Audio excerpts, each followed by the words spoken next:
বাংলাদেশের 70% মানুষ হার পক্ষে রায় দিয়েছে, ভোট দিয়েছে। তাহলে হ্যাঁ জয়যুক্ত হয়েছে। আরেকটা ভোট হয়েছে জাতীয় সংসদ গঠন। জাতীয় সংসদ গঠনের জন্য ভোট আর সংবিধান সংস্কার পরিষদ গঠনের ভোট। জুলাই সনদের আদেশের ভোটটা মানে হলো সংবিধান সংস্কার পরিষদ গঠনের ভোট। এই দুইটা ভোট একই দিনে হয়েছে, একই দিনে ভোটের রেজাল্ট হয়েছে, গেজেট নোটিফিকেশন হয়েছে। তাহলে এই জুলাই সনদ জনগণের রায়ে, জনগণের ভোটে পাশ হওয়ার পর সরকারের দায়িত্ব হচ্ছে এটার বাস্তবায়ন করা। আর জাতীয় সংসদ যেভাবে গঠিত হয়, জুলাই সনদেই বলা আছে অনুরূপভাবে এই সংবিধান সংস্কার পরিষদ গঠিত হবে। এখানে দেখেন জুলাই সনদের আপনি 6 থেকে 11-12 পর্যন্ত বিস্তারিত বর্ণনাগুলো আছে। বিশেষ করে এটা আর্টিকেল আপনি 10-এ দেখেন কি বলা আছে। কনস্টিটিউশনে 72-তে যেটা বলা আছে ঠিক আছে, যে আমাদের সংসদ নির্বাচনের পরে সংসদ অধিবেশন কিভাবে ডাকবে। সেখানে স্পষ্ট করা হয়েছে সংসদ নেতা প্রধানমন্ত্রী তিনি প্রেসিডেন্টকে লিখিতভাবে সংসদের অধিবেশন ডাকার জন্য পরামর্শ দিবেন। প্রধানমন্ত্রীর পরামর্শ অনুযায়ী রাষ্ট্রপতি অধিবেশন ডাকবেন। এখন প্রশ্ন হচ্ছে, ভোট হয়েছে দুটো এবং স্বাভাবিক প্রক্রিয়ায় দুটো অধিবেশনে ডাকা হবে, কিন্তু আমরা লক্ষ্য করলাম একটি অধিবেশন ডাকা হয়েছে জাতীয় সংসদের।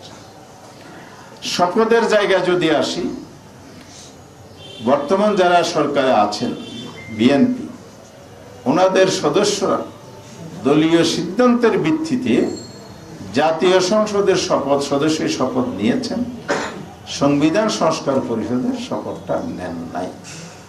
তাহলে বোঝা গেল আপনারা যে সংস্কারের জন্য ঐক্যমত্য কমিশন অংশগ্রহণ করলেন, জুলাই সনদ তৈরি হলো, সেটা স্বাক্ষর করলেন, আপনারাই একই দিনে রেফারেন্ডাম এই যে হানা ভোটের জন্য দাবি করলেন, আবার জনগণকে হ্যাঁ ভোটের জন্য বিভিন্ন জায়গায় জনসভায় বলেছেন।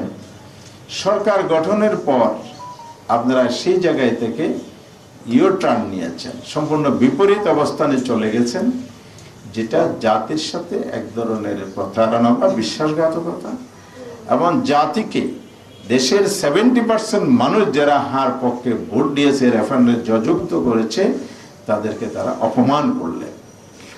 আর প্রধানমন্ত্রী যিনি হয়েছেন, তিনি লিখিত পরামর্শ কি দিয়েছেন এটা আমাদের কাছে স্পষ্ট নাই সংসদ অধিবেশন ডাকার ব্যাপার। ওনার তো দুটি অধিবেশন ডাকার জন্য আবেদন করা উচিত ছিল, কারণ শপথ যেহেতু নেন নাই, তাহলে স্বাভাবিকভাবে উনি একটার আবেদনই করেছেন। তাহলে জুলাই সনদ বাস্তবায়নে সরকারের যে অনীহা, অসদিচ্ছা প্রতীয়মান হয়েছে, শুধু তা নয়, আগামীকাল 15 তারিখ সংসদের অধিবেশন হবে, 12 তারিখ শুরু হয়ে দ্বিতীয় দিবস, কিন্তু আজ পর্যন্ত সংবিধান সংস্কার পরিষদের কোনো অধিবেশন ডাকা হয়নি। এ নিয়ে আমরা উদ্বিগ্ন, আমরা উদ্বেগ প্রকাশ করেছি আমাদের মিটিং থেকে, পুরো দেশবাসীও উদ্বিগ্ন।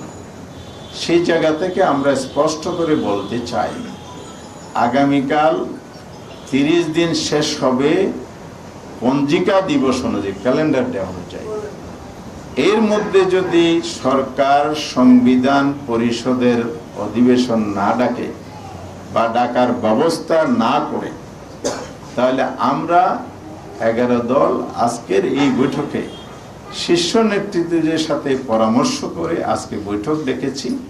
সেই বৈঠকটাকে সুস্পষ্ট আমরা সিদ্ধান্ত নিয়েছি, এটি সরকারের জন্য আগামী দিনটি শেষ দিন সংসদ অধিবেশন ডাকার, জুলাই সনদে যেভাবে বলা আছে, অবিলম্বে যেন সরকার এই ব্যবস্থাটা নেন, অধিবেশন ডাকার ব্যবস্থা নেন।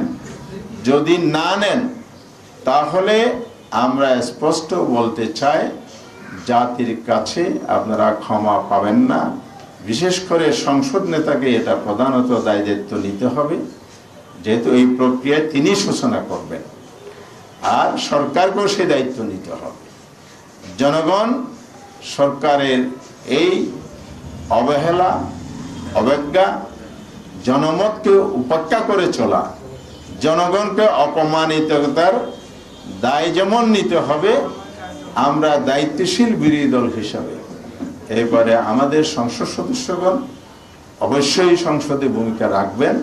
তার পাশাপাশি আমরা একটা সিদ্ধান্ত নিয়েছি, জুলাই সনদ বাস্তবায়নের জন্য যদি দ্রুত ব্যবস্থা না নেওয়া হয়, অর্থাৎ আগামীকালের মধ্যে যদি অধিবেশন ডাকার জন্য উদ্যোগ গ্রহণ না করা হয়, জনগণকে সাথে নিয়ে জনগণের সম্মান, মর্যাদা, আকাঙ্ক্ষা সমুন্নত রাখার জন্যেই আমরা রাজপথের আন্দোলনে যেতে বাধ্য হব।